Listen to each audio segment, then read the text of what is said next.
Now, chapter 2 is called A New Town in the Valley. The first permanent settlement in Cache Valley, which borders Idaho on the north, was made at Wellsville, just inside the south end of the valley, the first town beyond the pass leading into the valley. Soon followed a string of other settlements along the foothills of a range of mountains bordering the valley on the east: Hiram, Millville, Providence, Logan, Hyde Park, Smithville, Richmond. But the people continued to come, mostly converts to the church from the east and from northern Europe. Soon all available land was taken, and the people began looking across the valley to the west. There they found both land and water, but the Indians were troublesome. After all, the land had been theirs, and was sacred to them, and the white people were encroaching on their land. The trouble was finally settled by a confrontation. That means a battle. Many Indians were killed, and the rest left the area, and the immigrants moved in under the assigned leadership of Israel Clark to build the town of Clarkston. For 4 or 5 years, the people struggled to build homes and churches and schools, to make gardens and farms, and the settlement finally became permanent. Now, according to one story that I read, and it may be only a story, but I have the picture of this lone horseman that is picture in my mind, of this lone horseman who rode out from the snow-bound Clarkston one late winter day and headed south, and he came upon the receding snow lines, and there was green grass on the benches about 5 miles south of Clarkston. He reported back to his leaders, who immediately went out to investigate, and they decided that they had chosen the wrong place for a town, because there was still full of snow up in Clarkston. But down 5 miles away, they could begin to build, put in crops and things. So they decided, at least some of the people, had second thoughts about, they decided they'd chosen the wrong side, and they decided to all move down south 5 miles and make a new town. Before this could be accomplished, some of the people had second thoughts about leaving their homes and farms for others to come and take over. It became quite a controversy, and then they decided to consult Brigham Young, because he was coming up through the valley on a visiting trip. And when they talked to him about it, he just simply said, well, the area will support 2 towns, so we'll just build 2 towns, and the people can live whichever town they want to live in. The people should be free to choose whether to go or whether to stay.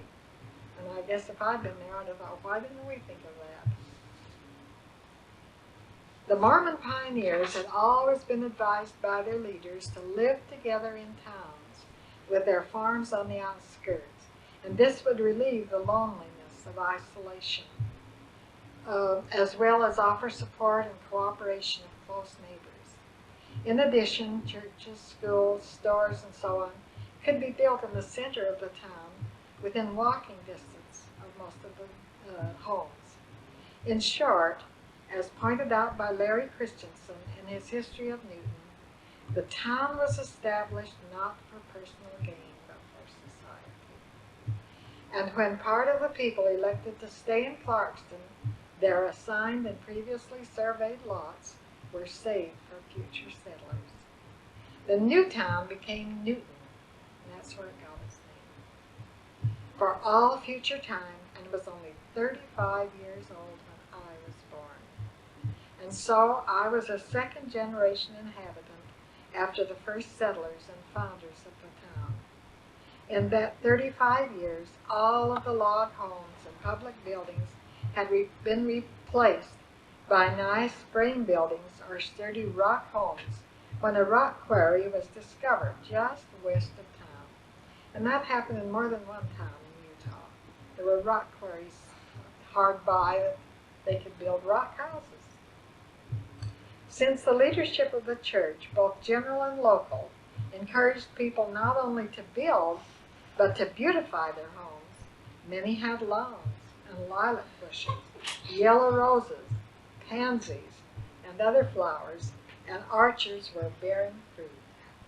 All of the early Utah towns and cities were built on the grid system, patterned after Joseph Smith's City of Zion during the Nauvoo days. The wide streets going directly east and west, north and south, defined the boundaries of the 10-acre blocks. These blocks were in turn divided into 8 lots, with 1 1/2 acres in each lot, which was a portion allotted to every family. Here was room for the home, a garden, orchard, barns, stables, coops for chickens, sheds for machinery, maybe a blacksmith shop, and a corral and a small pasture, all on that 1.5 acres, and every family had that. City dwellers often had a small barn with a room for a horse or a team, hay, and a buggy, and that was instead of a garage. City people have a garage these days, don't they, for their cars? But there were no cars in those days, but they had horses and buggies, so they had to have a place for their horses. And they had to have hay for the horses, and a place to put their buggies, so they had a barn.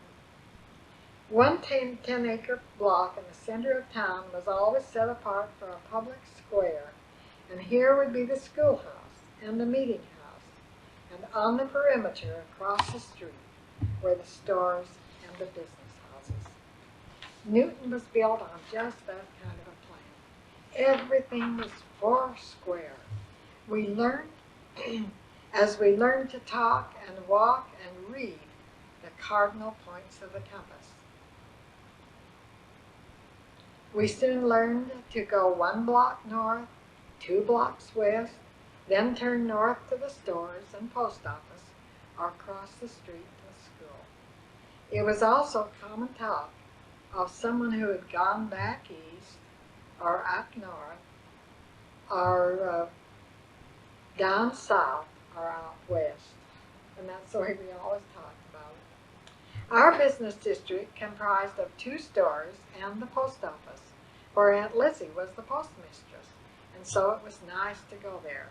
She often gave us her leftover picture postcards.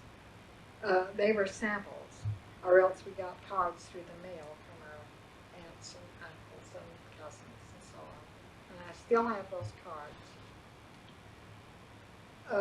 Everyone asked for their mail at the window until boxes were installed, and we got box 96. The mail came up from Cash Junction in the morning, and then it was sorted while a group of people always stood around waiting to get their mail. A few steps south was the People's Mercantile Store owned by Andrew Peterson. It was necessary for everyone to make a trip uptown every day to get the mail, which included all the newspapers. So the news was usually a couple of days old before we got it. Often Mama would send a little bucket with a dozen eggs or 2 to exchange for a spool of thread. We'd give the storekeeper the dozen eggs and buy a spool of thread or a pound of sugar or a couple of pounds of rice. Everything was in bulk containers and weighed out in the store. It just seemed like it was my job every time we had a new baby to go to the store the day it was born and get a pacifier. And what have you got at your house? The clerk would say when I'd ask for it. A baby girl, or a boy, I said proudly. And then I walked out and I thought, how did she know? One day I was uptown when the Wintergreen sisters drove in from their ranch, some miles out of town. I watched as they got out of their white-top buggy, tied the horses to the hitching post, and went into the store. They were so elegant, always when you saw those Wintergreen girls, always dressed up to come to that little town and do the shopping. And this day they wore pink dresses with long hobble skirts that were then in fashion. They were tight skirts and they went clear to their ankles, and around their ankles it was just tight. Stanley Wintergreen was their nephew, and he had come with them, and he was also the town mischief. And I watched as he slipped out of the store, untied the horses, gave them a shoe, and they took off down the street with the buggy behind them, just on a high run. And then they turned a corner, and it was a runaway. And that was something everybody feared, was when the horses would run away, sometimes with people in the buggy. But this time it was empty, and they tore down the street. Out came those girls, running after them in those tiny little bit of steps. They could just take about a foot, running down that dusty road. The last I saw them, they stopped in the middle of the intersection, looking east and west, but nothing was left to be seen of their outfit. Nothing was. I've been telling you about downtown in Newton, and I have some pictures of it. Right here in this corner is a picture of the People's Merc. That was one of the two stores in our little town, and this is where the girls tied their white top buggy up, and this is a white top buggy exactly like they had, and there's two of them. One is off the picture just a little ways, but this is the store where they went in, and there's a white top buggy just like they were in. In the center is our meeting house that we used all the time I was growing up. This is a blacksmith shop up in this corner. The blacksmith came from Denmark, and he was a blacksmith in Denmark, and he put up a shop in Newton. And this is our schoolhouse, and it was right across the street from the store, the mercantile store down here in the corner. And that was built just a couple of years before I was born. So it was practically a new building when I went to school. And then it burned down just after I got out of high school. In 1923, a lightning bolt struck the steeple and burned it down. And we all went up and had ice cream and watched it burn.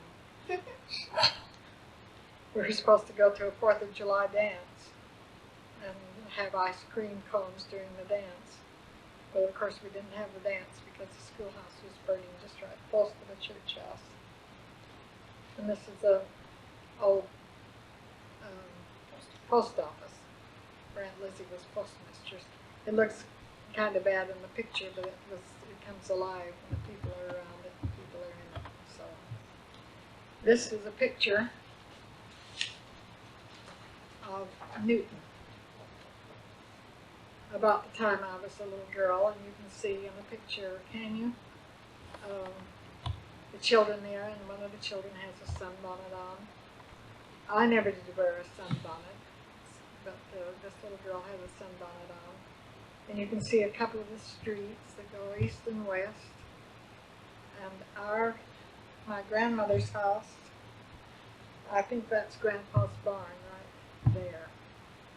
In our little house, little two-room house that I'm going to talk about next, is right down by the creek, straight east of Grandpa's barn. Okay? Maybe we should show this one, because we'll be talking about Grandpa and Grandma. This is my grandfather and grandmother, and all of their grandchildren. Not all of them, there are 3 not born. Karma hasn't been born, my sister Karma.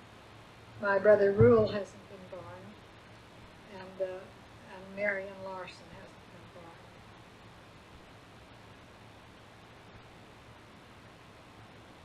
And I'm right here.